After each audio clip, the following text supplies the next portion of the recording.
Hello student, this is Vinita Singh from St. Xavier School Nalia, and today we are going to discuss class 10 chapter number 6 life process part 3 video, okay, in which we will discuss transportation in animals and plant. Okay, so as per if you want to go somewhere else, we just need a transport mean. Okay, we just need a vehicle to reach somewhere else. Okay, so in our body also, our blood and any dissolved substances, okay, which is required for our various life processes, are transported through a particular system, okay, and that system is our circulatory system. Okay, so what is circulatory system? The circulatory system carries blood and dissolved substances to and fro different places in the body. Okay, from heart to the different body cells, and from body cells to the heart. Okay, like that. And the heart has a job of pumping these things to the body. Okay, heart का job होता है ये कि वो क्या करता है, pump करता है सारी चीजें. क्या चीजें होती है उसके अंदर? It will carry the blood and the dissolve substances which is required for our to sustain our life. Okay, the heart pumps blood and substances around the body in tubes. Okay, and these tubes are known as blood vessels. Okay, blood जो है वो tubes में आता है, तो उसको क्या बोलेंगे हम लोग? blood vessels बोलेंगे. And the heart and the blood vessels together make up the circulatory system. So what is a component of the circulatory system? So heart, blood vessels, in which arteries, veins and capillaries. Okay, these are the various components which will form the circulatory system. Okay, the human circulatory system. Okay, so as per we know that we have a four chambered heart. Okay, you are in lower grades, you also studied about the circulatory system, but in 10th standard you just have to read it more. Okay, you just have to study it more. So the circulatory system has four chambers, and the circulatory system carries two types of blood. First one is oxygen rich blood, which the blood which travels to the body cells. Okay, from the heart to the body cells, which is very high content of oxygen and having low content of carbon dioxide. Okay, this is the type of oxygen rich blood. And the second one is oxygen poor blood, which the blood which travels away from the body cells. Okay, which will release from the body cells and comes to the towards the heart. Okay, body cell से hearts की तरफ आते हैं, hurt की तरफ आता है, तो वो होता है oxygen poor blood, and oxygen rich blood होता है जो हर्ट से बॉडी सेल्स की तरफ जाता है. Okay, and oxygen poor blood have an low content of oxygen and high content of carbon dioxide. And the arrangement of the circulatory system, it also means that the two types of blood do not mix with each other. Okay, इस तरीके का arrangement होता है, इस तरीके के chambers होते हैं. एक तरह से अगर आप हमारे हार्ट को अगर आप फैक्ट्री समझ रहे हो, तो फैक्ट्री में क्या होता है, चार रूम्स होते हैं. ठीक है, चार रूम्स हो गए यहाँ पे. तो इस तरीके से तो आज हम पूरी फैक्ट्री, ये जो आपकी सर्कुलेटरी सिस्टम का है पूरा फैक्ट्री, इसके बारे में हम लोग पढ़ने वाले हैं. ठीक है, सर्कुलेटरी सिस्टम में इस तरीके के अरेंजमेंट्स होते हैं कि इसमें ब्लड जो होता है, कौन कौन से blood, oxygen rich blood and oxygen poor blood, एक दूसरे से क्या नहीं होते हैं, मिक्स नहीं होते हैं. तो ऐसे क्या स्ट्रक्चर है, let's move on. So there are two parts. Okay, right side and left side of the heart. Okay, ये दोनों मतलब एक walls होती है इसके अंदर, इस फैक्ट्री में, इस रूम्स में जो है हमारी फैक्ट्री के, हमारा जो heart है, इसमें क्या होता है कि wall parts होते हैं. ठीक है, right side of the heart and the left side of the heart. Okay, two sections होते हैं, two types of blood के लिए. right side में हमेशा ऑक्सीजन पुअर ब्लड जाता है जो कि सेल से होके heart तक पहुंचता है, एंड लेफ्ट साइड में ऑक्सीजन रिच ब्लड आता है जो कि हार्ट से होता हुआ हमारे वेरियस बॉडी सेल्स तक पहुंचता है. Okay, understood. Then what is heart? Heart की स्ट्रक्चर क्या है? तो I already explain, heart has four chambers and these four chambers are known as two atria and two ventricles. Okay, two atrium होते हैं, to ventricles होते हैं, four chambers हो गए. ओके, देन वेन्स होती है. वेन्स क्या करती हैं? डीऑक्सीजनेटेड ब्लड को लेके आती हैं, और ये राइट साइड में. ठीक है, मैंने बोला ना कि राइट साइड में डीऑक्सीजनेटेड ब्लड जाता है और लेफ्ट साइड में ऑक्सीजनेटेड. तो राइट साइड में वेन्स होती हैं, वो वेन्स क्या करती हैं? डीऑक्सीजनेटेड ब्लड को राइट साइड में बॉडी सेल से हार्ट तक ले जाती हैं, एक्सेप्ट लंग्स. लंग्स में नहीं जाने देती है, लंग्स के अलावा लंग से आने वाली जो डीऑक्सीजनेशन है उसको छोड़ के सारे जो बॉडी सेल्स हैं वहां से डीऑक्सीजनेटेड ब्लड को इकट्ठा करके कहाँ पहुंचाती है, हार्ट तक पहुंचाती है। ओके, देन लेफ्ट साइड में क्या होती है, अर्टरीज होती है, और अर्टरीज हमेशा क्या करती है, ऑक्सीजनेटेड ब्लड लेके आती है। काफी बार क्वेश्चन पूछ लिया जाता है अर्टरीज और वेन्स में किस टाइप का ब्लड ट्रांसपोर्ट होता है, अंडरस्टूड। तो आपको अच्छे से पढ़ना है, ये बहुत इंपॉर्टेंट है, काफी बार हार्ट की स्ट्रक्चर आ जाती है, ठीक है। So these are the arteries जो कि लेफ्ट साइड में है, and they carry the oxygenated blood from the heart, left side of the heart to the body cells. Okay, and in between that one, these are the coronary arteries. Coronary arteries मतलब जिसमें heart में खुद की जो supply होती है heart में blood की, क्योंकि ब्लड की तो हार्ट को भी जरूरत पड़ेगी, तो अंदर जो हार्ट को खुद को ब्लड सप्लाई होती है उसको बोलते हैं coronary arteries, and वो क्या होती है, ऑक्सीजन रिच ब्लड उसमें सप्लाई होता है, understood. Then how our circulatory system has double circulation system. Okay, this means what, two parts है, मैंने आपको पहले ही बताया था, left side and right side. Okay, parted इसके जो वॉल्स होते हैं, इसके अंदर बहुत सारे वॉल हो गई, वॉल्व हो गए, ठीक है, ठीक है। तो ऐसे ही करते हैं। तो लंग से होते हुए जब ऑक्सीजन वहां तक पहुंचती है, हार्ट तक पहुंचती है लेफ्ट साइड में, तो लेफ्ट साइड से ये होते हुए क्या जाती है, बॉडी सेल्स तक जाती है ऑक्सीजनेटेड ब्लड। ये वाला डायग्राम बहुत इंपॉर्टेंट है, आ जाता है क्वेश्चन में, कैसे वर्क करता है पूछ लेता है, ठीक है, तो इसको अच्छे से पढ़िएगा। सो लेफ्ट साइड जो होता है वो डील करता है ऑक्सीजनेटेड से, राइट साइड डील करता है डीऑक्सीजनेशन से, ठीक है। इसमें आपको अच्छे से दिखाया गया है कि लंग से होते हुए ऑक्सीजन जब ब्लड में पहुंचती है, जब हार्ट में पहुंचती है, तो यहाँ से हार्ट पंप करता है ऑक्सीजनेटेड ब्लड को, और वो कहाँ तक पहुंचता है, बॉडी सेल्स तक, और यही बॉडी सेल्स जो है इनसे डीऑक्सीजनेटेड ब्लड जो होता है राइट साइड वाले पार्ट में जाता है, ठीक है, वेन्स में, और वहां से होते हुए ये लंग्स के थ्रू और डीऑक्सीजनेशन जो है वो प्रोसेस होता है, अंडरस्टूड। देन किस तरीके से वर्क करता है, ओके। सो लंग्स है, हेड, आर्म्स है, liver, digestive system, kidney, legs, सब कुछ है, ठीक है। तो लेफ्ट साइड में क्या होता है, हार्ट जो होता है, ऑक्सीजन जैसे इसको मिलती है, ऑक्सीजनेटेड ब्लड जो होता है ये ट्रांसपोर्ट करता है वेरियस पार्ट्स में, कहाँ कहाँ, लंग्स में, हेड एंड आर्म्स में, liver, digestive system, kidney and legs में। ओके, यहाँ पे ये लेफ्ट साइड में क्या हो रहा है, ट्रांसपोर्ट, ऑक्सीजनेटेड ब्लड ट्रांसपोर्ट हो रहा है, ठीक है, पल्मोनरी आर्टरीज के थ्रू ये सारे जो है इन सभी पार्ट्स में, हमारी बॉडी के डिफरेंट पार्ट्स में, वेरियस पार्ट्स में क्या पहुंच रहा है, ऑक्सीजनेटेड ब्लड पहुंच रहा है। फिर उसके बाद में राइट साइड में क्या होता है, यहाँ पे पल्मोनरी वेन्स होती है, ठीक है, वेन्स में क्या होता है, legs, kidney, digestive system, liver, ठीक है, और मतलब जो मेन वेन होती है वो तो यहाँ पे आपको शो कर ही रहा है, ठीक है। हेड, आर्म्स और लंग्स, इन सब में क्या होता है कि लंग्स में जाता नहीं है, यहाँ से कहाँ से, leg, kidney, digestive system, liver, इन सब से होता है वो ब्लड जो है डीऑक्सीजनेटेड ब्लड जो हार्ट तक पहुंचता है, और फिर हार्ट इसको कहाँ पहुंचाता है, लंग्स तक पहुंचाता है, ठीक है। ये होता है इसका वर्क। तो अब ये वर्क करता कैसे, इसके स्टेप्स क्या होंगे, ठीक है। तो यहाँ पे आपको दिखाई रहा है, यहाँ पे blood from the cell, blood from the body है क्योंकि ये राइट साइड है, और यहाँ पे ब्लड फ्रॉम द लंग्स है, ठीक है, मतलब हार्ट की साइड में। तो फर्स्टली क्या होता है, हार्ट बीट जैसे ही स्टार्ट होती है, ठीक है, हमारी हार्ट मसल्स जैसे ही रिलैक्स होंगी, ब्लड जो है वो फ्लो हो जाएगा किसमें, अट्रिया में, वो ब्लड किसमें चला जाएगा, अट्रिया में, जैसे हमारी हार्ट की मसल रिलैक्स होती है, ठीक है। फिर अट्रिया क्या करता है, अट्रिया उसमें कॉन्ट्रैक्ट तो होता है, ठीक है, एंड उसका वॉल्व जो होता है वो ओपन हो जाता है, ठीक है। जैसे कॉन्ट्रैक्ट होगा, जो अट्रिया के वॉल्व होंगे, मतलब जो एक तरह से वॉल्व बोल सकते हैं, जैसे वो कॉन्ट्रैक्ट होता है तो उसके वॉल्व ओपन हो जाता है, ठीक है, ऐसे करके।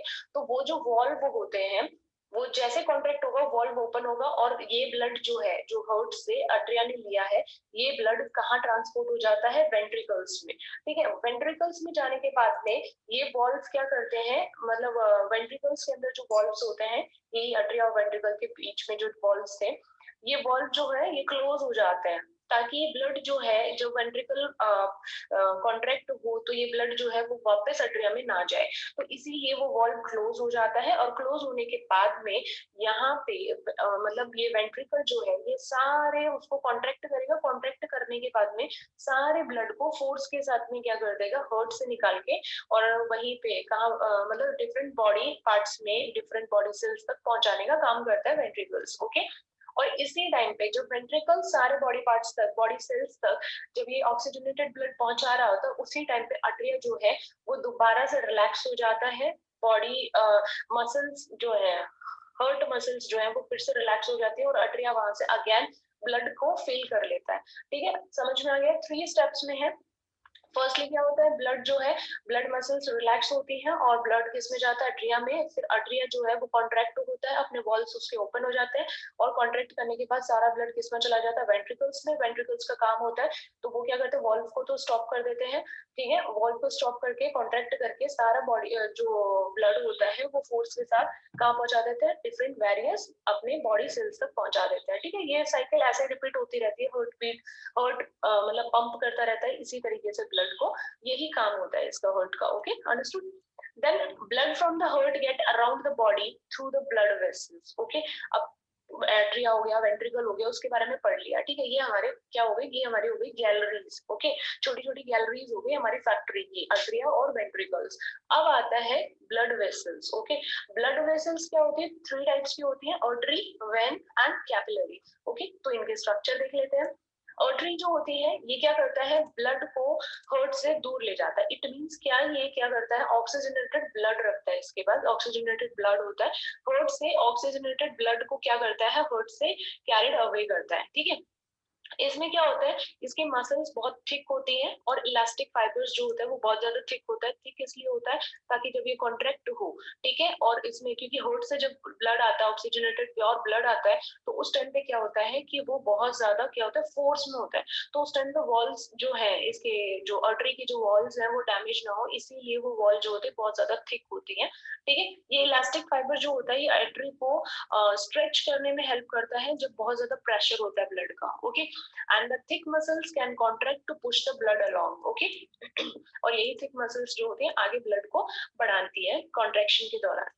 then veins क्या करती हैं, हार्ट की तरफ लेके आती है ब्लड को। ठीक है, कौन सा ब्लड को, डीऑक्सीजनेटेड ब्लड को बॉडी सेल से हार्ट की तरफ लेके आती है। And veins have valves. Okay, valve होते हैं इसके अंदर जो एक्ट करते हैं क्या, कि ब्लड को रॉन्ग डायरेक्शन में ना चला जाए, ब्लड कहीं या फिर बैकवर्ड डायरेक्शन में ना चला जाए। तो ये सब चीजें कौन ध्यान रखते हैं, वेन्स रखती है। वेन्स की मसल जो होती है वो बहुत ज्यादा थिन होती है और इलास्टिक फाइबर इसका जैसे आपको यहाँ पे दिखाई दे रहा है। इसमें क्या होता है, body muscles surrounds the when so that when they contract to move the body they also squeeze the vein and push the blood along the vessel. Okay, तो जब भी वो कॉन्ट्रैक्ट करेंगे तो उस टाइम पे क्या होता है, ये वेन्स भी क्या हो जाते हैं, स्क्वीज हो जाती हैं और ब्लड को क्या करती है, आगे की तरफ वेसल्स में आगे की तरफ बढ़ाती हैं। अंडरस्टूड? Then capillaries. कैपिलरीज जो होती है वो आर्टरीज और वेन्स के बीच का क्या होती है, लिंक होती है। ठीक है, they will exchange the material between the blood and other body cells, and the exchange of the material between the blood and the body can only occur through the capillaries. सिर्फ और सिर्फ capillaries के through ही क्या होता है, exchange of material होता है blood और बॉडी के बीच में। अंडरस्टूड? एंड ये जो वॉल होती है कैपिलरी की वो भी बहुत ज्यादा थिन ही होती है, मतलब 1 सेल थिक होती है। ठीक है, सो व्हाट इज ब्लड। अब ब्लड ब्लड ब्लड इतना बड़ा है, गैलरीज पढ़ ली, फैक्ट्री के रूम पढ़ लिए, अपन ने वॉल्स पढ़ लिए हैं, अब आता है ब्लड। ठीक है, उसके अंदर भाई काम क्या चल रहा है फैक्ट्री के अंदर, तो ब्लड। तो what is in blood, blood में है क्या। So our blood have digestive food, our blood have white blood cells, waste, the urea in the form of urea and platelets, hormones, plasma, carbon dioxide, oxygen and red blood cells. Okay, ये सारी चीजें किसमें होती है, हमारे blood में होती है, जो कैरी होती रहती है पूरी बॉडी सेल्स में। अंडरस्टूड? देन ब्लड में तो ये आप एक स्ट्रक्चर देख लीजिए, this is our white blood cell, this is our red blood cells, these are platelets and these are plasmas. Okay, और इनका क्या काम रहता है वो हम आगे पढ़ते हैं। ठीक है, रेड ब्लड सेल्स तो ये क्या होते हैं, एक बाइकॉन्केव डिस्क की तरह होता है। ठीक है, राउंड होता है, फ्लैट होता है और इसके अंदर कोई भी न्यूक्लियस नहीं होता है। किसमें, आरबीसीज में, रेड ब्लड सेल्स में। It contain the hemoglobin and a molecule specially designed to hold the oxygen and carry it to cell that need it. Okay, having hemoglobin and molecule which is specially designed, इसके molecule ऐसे specially designed है कि इसके अंदर oxygen को ये hold कर सकता है और उस सेल को, जिस सेल को नीड है वहां तक ये क्या पहुंचा सकता है, ऑक्सीजन को पहुंचा सकता है। ये किस में होता है, रेड ब्लड सेल्स में होती है। ये चेंज कर सकता है अपनी शेप को अमेजिंग एक्सटेंट में, without any breaking, without, it can squeeze the single file through the capillaries. Capillaries के थ्रू भी ये क्या हो सकता है, स्क्वीज होके जा सकता है। ठीक है, red blood cells. Then white blood cells. So there are many different types of white blood cells, okay, which also contains a big nucleus, okay. Two main ones are the lymphocytes and macrophage. Macrophage will eat and digest the microorganisms, and lymphocytes fight disease by making antibodies to destroy the invader. Invader means the foreign particles, okay, which can cause you damage in your cells and everything. Okay, so some lymphocyte fight disease by making antibodies to destroy the invader by dissolving them. Okay, and other lymphocytes, because I said already explained that white blood have many different types. Okay, so other lymphocytes will make the antitoxin which will break the poison. Okay, then platelets. Platelets are the bits of cell broken off larger cell. Okay, bit cells होती हैं ये जो larger cells से broken off, आप इस तरीके से समझ सकते हो. So जब भी platelets क्या काम करती हैं, platelets क्या करती हैं, हमारे blood का clotting का काम करती हैं, blood clot बना लेती हैं जिससे हमारा excess blood जो है body से बाहर नहीं निकल पाता है. तो क्या होता क्या है, प्रोसेस क्या होता है, तो प्लेटलेट्स क्या करती है, फाइब्रिनोजिन प्रोड्यूस करती है. फाइब्रिनोजिन क्या करती है, फाइब्रिनोजिन मीन्स हो गया कि फाइबर प्रोड्यूस करेगी और एक नेट लाइक स्ट्रक्चर बन जाती है, और ये नेट जो है ये ट्रैप करता है ब्लड सेल्स को to form a blood clot. Okay, समझ में आ गया. जैसे कि आपको कट लग गया, ठीक है, ब्लड फ्लो हो रहा है, फ्लो हो रहा है, फ्लो हो रहा है बहुत देर से, और उस टाइम पे क्या होता है कि ये प्लेटलेट्स क्या करती हैं, ये फाइब्रिनोजिन प्रोड्यूस करती हैं, और ये फाइब्रिनोजिन क्या करेंगे, नेक्स्ट आने वाली जो ब्लड सेल्स हैं जैसे आरबीसी वगैरह जो भी आ रही है, मतलब ब्लड अगर कट होगा तो सभी टाइप के ब्लड्स उसमें जाएंगे, तो फाइब्रिनोजिन क्या करेगा, उसमें फाइबर्स जो है वो क्या करेंगे कि मतलब उसके चारों तरफ एक नेट बना लेंगे, उसको ट्रैप कर लेंगे, जिससे क्या होगा कि वो ब्लड जो है वो आगे की तरफ नहीं आ पाएगा. ठीक है, ये एक सेंट्रीफ्यूगल ब्लड सैंपल है. ठीक है, इसमें ये स्ट्रॉ कलर्ड लिक्विड है, ये है हमारे प्लेटलेट्स एंड प्लाज्मा जिसको हम लोग बोल सकते हैं. And this is white white जो आपको दिख रहा है, ये आपका व्हाइट ब्लड सेल्स है, और ये हो गया आपका red blood cells. And along with these types of blood, it also carry the carbon dioxide, glucose, amino acids, protein, minerals, vitamins, hormones, waste materials like urea. Okay, then again next topic, transportation in plants. Okay, we will discuss we already discussed the transportation in animals, and now we will come to transportation in plants. Okay, so in plants, transportation of materials like food, water and minerals also take place by conducting tissues. Conducting tissues means xylem and phloem. many a time एक number के question में ऐसे पूछ लिया जाता है, write the name of conducting tissues. तो conducting tissues are xylem and phloem.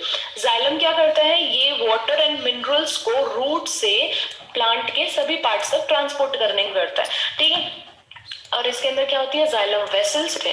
ठीक है, पूछ लिया जाता है काफी बार जाइलम के जो जाइलम किस का बना होता है, या जाइलम के पार्ट्स कौन कौन से मतलब जो इसमें हेल्प करते हैं ट्रांसपोर्टेशन में, तो xylem vessels and tracheids. Okay, water and minerals enter the root by diffusion. Okay, diffusion process होता है. डिफ्यूजन प्रोसेस क्या होता है, कॉन्ट्रैक्ट होगा और सारा सामान जो है मतलब जो लिक्विड है वो आगे की तरफ मतलब डिफ्यूज हो जाएगा, आगे की तरफ चला जाएगा, फ्लो हो जाएगा.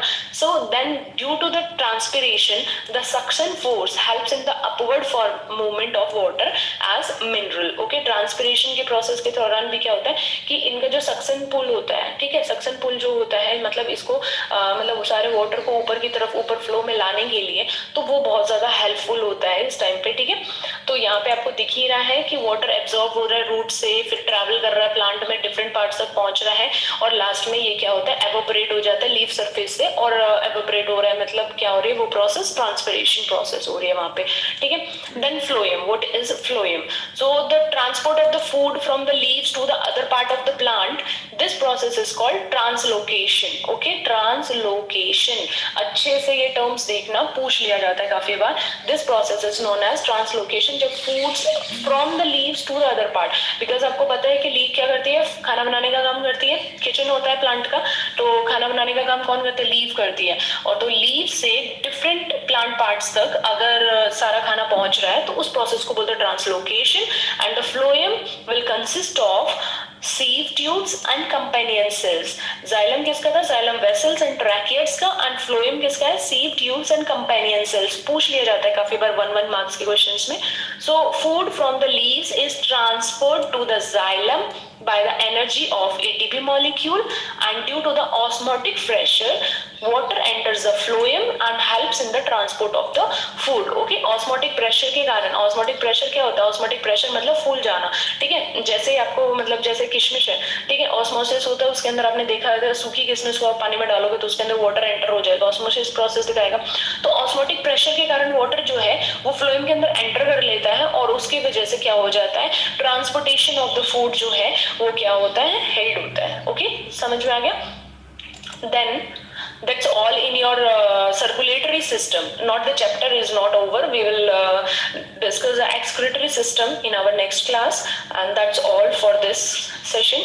Thank you so much. If you like my video, please share and subscribe my channel Vinita Shekhawat. Thank you.